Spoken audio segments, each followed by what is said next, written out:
So remember that adorable kid who unboxed toys on YouTube and was living everyone's childhood dream? Or so it seemed. Yeah, it turns out his parents might have been unboxing his entire childhood for profit. Ryan Kaji was once YouTube royalty, the smiling little dude surrounded by rainbows, toys, and more slime than a Nickelodeon award show. But now, the internet is finally waking up to the uncomfortable truth. Because behind every Ryan's World video is a pair of parents who may have set the gold standard for child exploitation online. And what's even worse is how rich they got doing it. So make sure to watch the full video to see exactly how Loann and Shion Kaji went from supportive parents to walking business empires who allegedly squeezed every last dollar out of their son's childhood. But first, to truly understand how this all unfolded, we need to rewind to where it all started, back in 2015, which is now a decade ago. This just shows how long this little man's been running laps, because at the time, Ryan was only 3.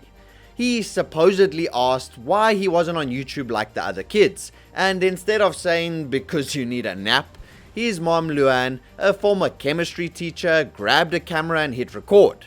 Cute, sure, strategic, you'll see. What began as a casual Lego unboxing turned into Ryan's toy review, a full-time content factory. Loann quit her job, then Ryan's dad Shion got involved, and within a year they were uploading non-stop. By 2017, they locked in a deal with Pocket Watch, a media company built to monetize kids on the internet, and suddenly Ryan's face was everywhere. We're talking merchandise in Target, branded snacks, toy aisles filled with his logo, and even his own TV show. Ryan was barely in kindergarten and already a multi-millionaire. Technically, because none of the money actually belonged to him. So here's where it gets murky. Everyone says Ryan wanted to be on YouTube, but let's be real. What 3-year-old truly understands what going viral means? Critics say that Kaji has built the perfect business by capitalizing on Ryan's cuteness, deliberately engineering a preschool target content empire. Shion even admitted to designing content that would pull in the 2 to 6 year old demographic. Translation, they knew exactly what they were doing. They weren't just filming playtime, they were filming product placement. Because even the filming schedule was brutal. Videos pretty much every day, elaborate sets, scripts, acting, editing, and a literal 30-person team. One Reddit post even claims there's footage from 2019 where Ryan flat out says he's tired and doesn't want to film, and they keep rolling. Yeah, that's not family time, that's work. Speaking of work, let's talk about the real moneymaker, ads. Ryan's videos became a masterclass in how to sell toys to toddlers, under the disguise of innocent unboxings. But watchdog groups caught on. A 2019 report revealed that 90% of Ryan's videos featured paid promotions, but most kids watching didn't know the difference between a toy review and a commercial, which is a huge problem. It led to a massive FTC complaint. YouTube got slammed with $170 million worth of fines for violating child privacy laws, and Ryan's World became the poster child for everything wrong with kids' content online. And of course, Ryan's greedy parents' response wasn't to back off after the massive FTC crackdown. Instead, they shifted harder into retail. If ads weren't as easy to sneak in, they just pushed more toys, more slime, and more Ryan branded merch in stores. Because, of course, for them, it seemed to be all about the money and not family fun as they claimed. So here's the part that makes everyone's blood boil. As of right now, Ryan legally has no guaranteed access to the fortune he generated. That's right, every dollar from YouTube, every cent from product deals goes straight into accounts controlled by his parents. And under the current US law, they could technically spend it all on houses, cars, or gold-plated cereal bowls, and Ryan couldn't do a thing. That's why new laws are being written to protect kidfluencers, because, no joke, Ryan made his parents tens of millions, and he might walk into adulthood with just a pat on the back and a used fidget spinner. And just when you thought the story couldn't get more calculated, well, there's Emma and Kate, Ryan's younger twin sisters that were practically born into content. At first they were background extras, cute toddlers making cameos, then slowly they became full-blown characters. New segments, their own toys, branded content, you get the picture. So essentially the general feel is that the twins were brought into the spotlight specifically to keep the empire running once Ryan got too old. Kind of like Ryan 2.0 and 3.0.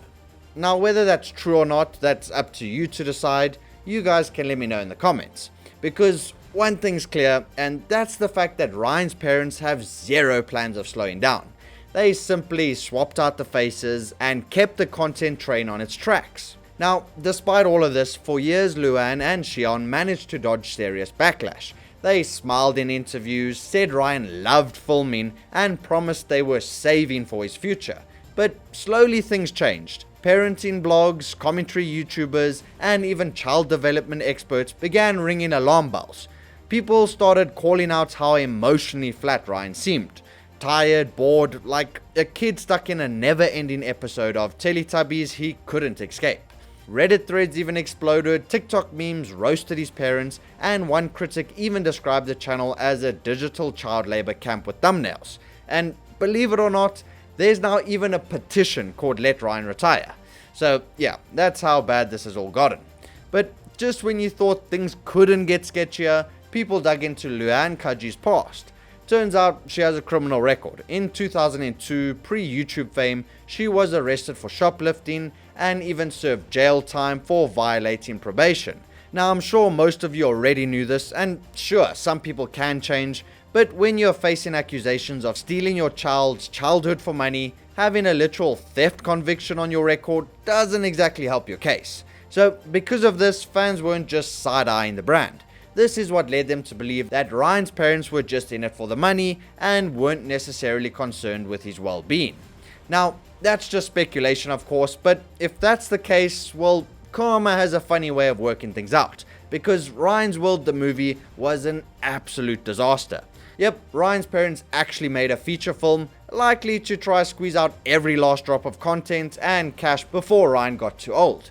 The movie starred Ryan and his sisters as superheroes and was released in over 2,000 theaters. It had a $10 million budget and it made just $624,000. I mean, I don't even think the words box office bomb covers it. This was more like a cinematic black hole. Critics dragged the movie as a vanity project motivated by greed. One review said it felt like a marketing campaign disguised as a film, and even Ryan's core fans didn't show up. Turns out you can't just slap your kid's face on a superhero suit and expect the world to care, especially when your fan base is aging out, and the new generation of viewers aren't exactly buying in. But that was just the start, because here's the stat that really stings. Ryan's World videos used to pull in hundreds of millions of views, sometimes even billions, but these days the videos can't even crack 50,000 views, which is just wild and likely due to the fact the audience has grown up. The magic is fading and the content just isn't hitting like it used to. It feels tired, forced, and almost like watching someone reenact their childhood for a paycheck. Because although Ryan's parents seem to think otherwise, the fact is he's no longer a kid. He's a teen, and watching a 13-year-old pretend to be excited about a slime jar is just weird. So what are we left with? Well, an empire built on a toddler's enthusiasm that slowly turned into a machine draining every ounce of that child's identity for profit. Loann and Shion Kaji got fame, fortune, and a house in Hawaii, but now they're facing declining views, public backlash, and a reputation that's completely flipped. They're not seen as brilliant YouTube parents anymore, they're seen as cautionary tales. And honestly, a lot of people find that satisfying, because when you spend nearly a decade monetizing your kids' every move, the world isn't exactly going to root for you when that cash train slows down. Which leaves us at a crossroad. Ryan's growing up, the numbers are going down, and the internet isn't buying the "we're just a wholesome family" act anymore. But let me know in the comments if you think Ryan's parents ever really had his best interest in mind, or was this always just business? So until next time, always remember, at the end of the day, childhood should be lived, not leveraged. And the second you forget that, the internet won't let you. Peace.